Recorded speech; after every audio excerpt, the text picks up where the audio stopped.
이번 영상은 한국에서만 주식이나 펀드를 투자하는 것이 얼마나 무모한 것인지 한번 설명드리려고 합니다. 저는 싱가포르의 iFast, DBS, UOB, FSM 등 싱가포르에 있는 다양한 플랫폼을 통해 펀드를 투자했습니다. 사실 저번 영상을 통해 펀드를 사는 것이 얼마나 어리석은 짓인지 설명드린 적이 있습니다.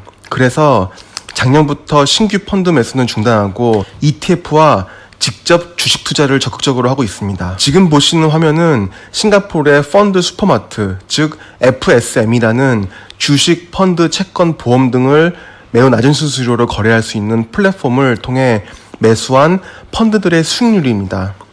총 10개의 펀드를 지금으로부터 2년여 전, 즉 2018년 초에 동시에 한꺼번에 매수를 한 것들입니다. 같은 금액을 같은 시점에 균등한 금액으로 각각 매수를 했습니다. 잘 보시면 10개의 펀드 중에 한국 펀드가 수익률 최하위입니다. 2년 누적 수익률이 마이너스 24.92%이고 제가 모니터링한 결과 2년 동안 내내 펀드 수익률 꼴찌였습니다. 한창 남북 정상회담하고 남북 분위기 좋았을 때 혹시라도 한국이 경제적으로 극적으로 좋아지는 이슈가 터지지 않을까 하는 부질없는 생각으로 당시 투자를 했었습니다.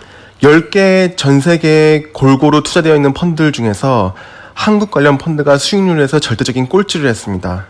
계란을 한 바구니에 담지 말라는 말이 있는데 만약 한국에서 한국 주식만 투자하는 투자자들이 있다면 이건 뭐 썩은 달걀만 한 바구니에 담는 격입니다. 만약 제가 한국 펀드만 투자를 했다면 수익률이 마이너스 25%였을 것입니다.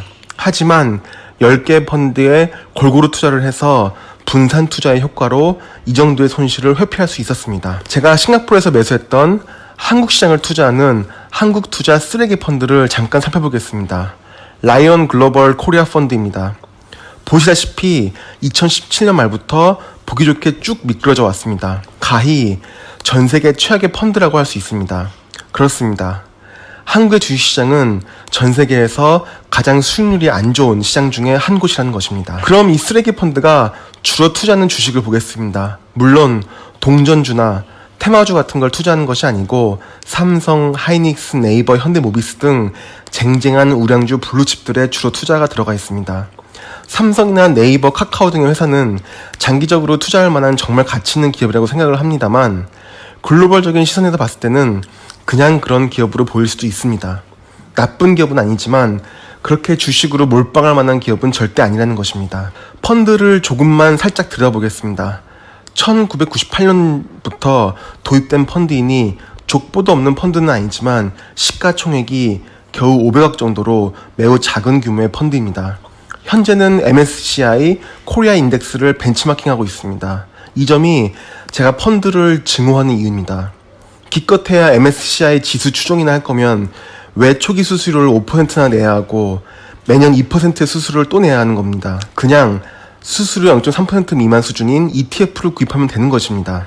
펀드처럼 매수, 매도 수수료가 있는 것도 아니고 주식같이 매우 적은 거래 수수료만 발생하고 유동성이 펀드보다 훨씬 큰 ETF가 무조건 유리한 것입니다. 제가 글로벌 투자자라고 하기에는 매우 허접하지만 글로벌 투자자의 입장에서 한번 전 세계의 주식시장의 수익률 분포를 보겠습니다.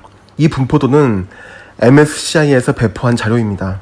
보시면 빨간색으로 표시된 곳은 수익률이 매우 안 좋은 곳으로 전 세계에 딱 6군데가 표시되어 있습니다. 한국, 홍콩, 대만, 싱가포르, 중국, 그리고 노르웨이입니다. 비교해보진 않았지만 아마 이 6나라 중에서 감히 한국이 최악이지 않을까 싶습니다. 그럼 전 세계에서 가장 중요하게 보는 지표라고 할 수 있는 MSCI 월드 인덱스를 보겠습니다. 전 세계 주식시장의 비중을 보는 중요한 지표입니다. 전 세계의 글로벌 투자자들이 가장 비중 있게 보는 기업 10곳입니다. 한국에서 초우량주인 삼성전자는 당연히 여기에 들어가 있지 않습니다. 그렇다면 최소한 여기 기업 10곳 중에서 몇 개라도 투자를 해야 투자자로서 분산 투자를 한다고 말할 수 있지 않을까 생각해 봅니다. 나라별 비중을 보면 미국이 58%에 육박합니다. 미국은 전 세계의 금융업을 좌지우지하고 막강한 금융력을 바탕으로 세계 1위의 경제력을 유지하고 있습니다. 일본도 7.15%나 비중이 있는 것이 놀랍습니다. 역시 전 세계 3위 GDP 국가의 위험을 무시할 수는 없습니다.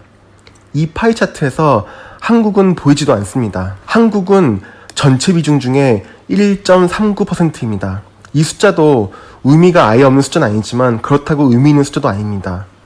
투자의 기본 원칙은 분산 투자인데 한국에서 한국 주식만 투자하고 있는 분들이 계시다면 여기 있는 1.39%의 비중에 대해서만 몰빵해서 투자하고 있는 것입니다. 엄청난 고위험 투자인 것입니다. 그럼 MSCI 이머징 마켓만 보고 여기에서의 한국 비중은 어떤지 보겠습니다. 이머징 마켓에서도 한국은 전체의 13% 정도입니다. 이머징 마켓 관련 펀드와 ETF 등 투자 상품들이 요새 몇 년간 수익률이 최악이라 이머징 마켓에 투자한다는 것 자체가 고위험이기도 합니다. 보시다시피 과거 5년간 누적 수익률은 마이너스입니다. 이런 시장에서 한국 시장에만 몰빵하는 건 정말 위험한 것입니다. 혹시라도 한국 주식시장에서만 투자를 하는 분들이 계시다면 한국 시장에만 몰빵하는 건 한국 시장 내에서 아무리 분산 투자해봤자 글로벌적으로 봤을 때는 모든 계란을 썩은 바구니 안에 담는 것 같은 효과일지도 모른다는 메시지를 담기 위해 이 영상을 간단히 만들어 봤습니다. 그럼 오늘도 영상 봐주셔서 감사드립니다.